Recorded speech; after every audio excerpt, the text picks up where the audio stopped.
The brain and the peripheral nervous system. The brain is the source of all our behaviors, thoughts, feelings, and experiences. It is the most complex organ in the human body and perhaps the most remarkable. The brain is made up of three main parts: the forebrain, midbrain, and hindbrain. The forebrain consists of the cerebrum, thalamus, and hypothalamus, which are part of the limbic system. The midbrain consists of the tectum and tegmentum. The hindbrain is made up of the cerebellum, pons, and the medulla. Often the midbrain, pons, and the medulla are referred to together as the brainstem. The cerebrum or cortex is the largest part of the human brain and is associated with higher brain functions such as thought and actions. The cerebral cortex is divided into four sections called lobes: the frontal lobe, parietal lobe, occipital lobe, and temporal lobe. The frontal lobe is responsible for reasoning, planning, parts of speech, movement, emotions, and problem solving. The parietal lobe helps control movement, orientation, and recognition. The occipital lobe is associated with visual perception, processing, and the temporal lobe helps control perception and recognition of auditory stimuli, memory, and speech. The cerebral cortex looks very wrinkled. This makes the brain more efficient because it can increase the surface area of the brain and the amount of neurons within it. A deep crack divides the cerebrum into two halves, known as the left and the right hemispheres. The two hemispheres look mostly symmetrical, yet it has been shown that each side functions slightly different than the other. Sometimes the right hemisphere has to do with creativity and the left hemisphere is associated with logic abilities. The corpus callosum is a bundle of axons which connects these two hemispheres. The cerebellum, or little brain, is similar to the cerebrum because it has two hemispheres and it has a highly folded surface, or cortex. This structure helps with the regulation and coordination of movement, posture, and balance. The limbic system, often referred to as the emotional brain, is found deep within the cerebrum. This system contains the thalamus, hypothalamus, amygdala, and hippocampus. The thalamus is a mass of gray matter located in the forebrain. It acts as a center for pain perception. The hypothalamus's function is to regulate homeostasis, emotion, thirst, hunger, and the control of the autonomic nervous system.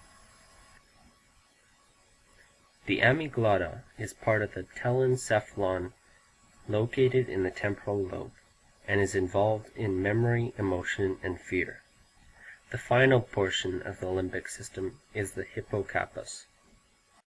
This part of our brain is important for learning, memory, and converting short-term memory to more long-term memory. Underneath the limbic system is the brainstem.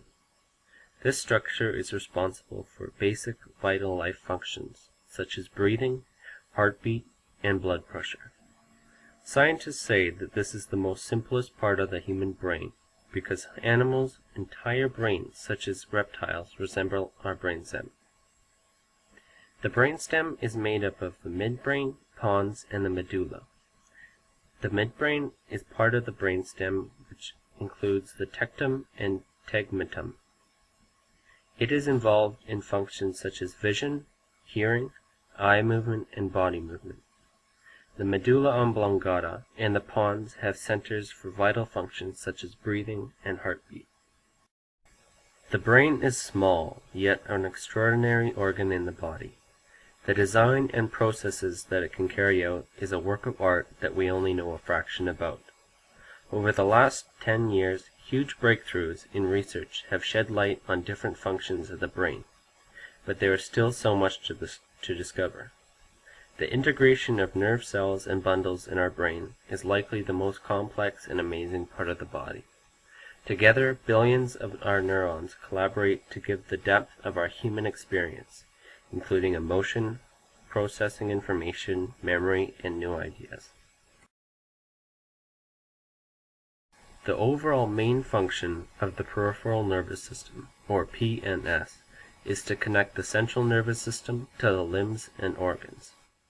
Unlike the CNS, the PNS is not protected by bone, such as the spine or skull, or by the blood-brain barrier. This leaves it exposed to toxins and mechanical injuries. These nerve pathways in the PNS are divided into multiple groups and sections. The two main groups are the somatic nervous system and the autonomic system. The somatic nervous system includes all of the neural pathways that are caused by voluntary actions, or anything that you can tell your body to do consciously. It controls skeletal muscle actions that are told to happen from your conscious decision. An example of using the somatic nervous system would be moving your arm or sticking out your tongue. The autonomic nervous system includes all of the neural pathways that are involuntary actions, such as your brain telling your eyes to blink or your intestines to contract. Most of these actions are involuntary, but some, such as breathing, can be altered with the conscious mind. The autonomic nervous system has two subsystems, the parasympathetic or PSNS, and the sympathetic nervous system or SNS. The parasympathetic nervous system regulates internal organs and glands unconsciously. The parasympathetic system is specifically responsible for stimulations of activities that occur when your body is at rest, such as secretion of saliva or digestion enzymes into the stomach.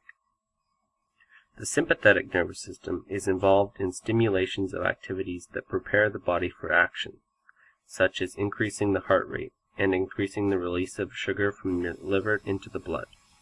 The SNS is usually classified as the system used in a fight or flight response. Usually only one system or the other is active at a specific time. The use of the two autonomic systems can be switched according to the situation and interactions with the environment.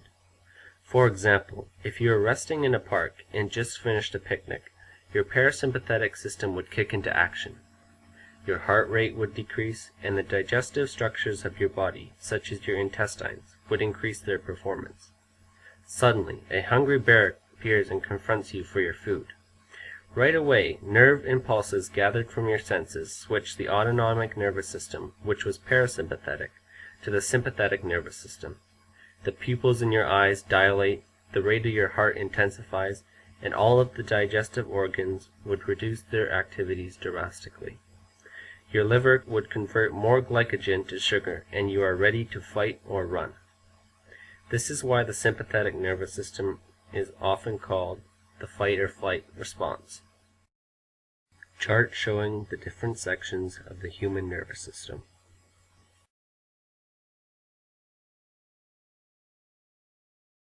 The entire nervous system is an intricate community of nerve cells interacting together in specialized ways.